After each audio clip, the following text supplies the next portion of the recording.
Welcome to my latest prostate cancer recovery diary entry. This is 2.5 months post-surgery. I had radical prostatectomy and removal of a dozen lymph nodes on July 1, 2020. I was allowed to get back on my beloved bicycle on August 1, 2020 and set myself a goal of riding what is known as the Closer to Free bicycle ride in the New Haven, Connecticut area that benefits the Smilow Cancer Center at Yale New Haven Hospital, the very hospital that performed my surgery. So my goal, pre-surgery, was to ride that ride 2.5 months after my surgery, a little less than 2.5 months, just a few days short of 2.5 months, and to ride 100 miles, and a hard 100 miles. So here's my report.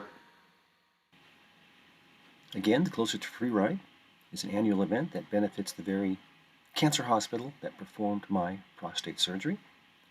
This was the 10th anniversary edition of the Closer to Free ride.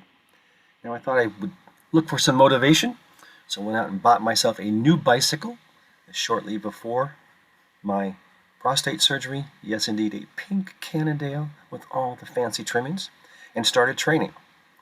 By the 26th of August, I had ridden 70 miles.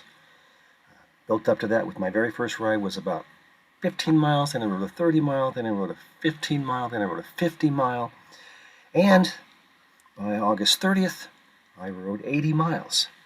I took my rest and recovery time seriously, so I would ride hard and long and then ride shorter, and by September 5th, a 100-miler with 5,300 feet of climbing, one of the hardest rides of my life up to that point.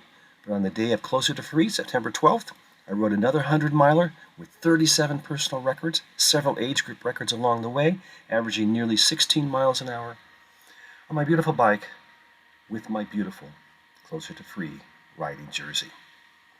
It's been just a stunning time for me. I'm so grateful for my recovery.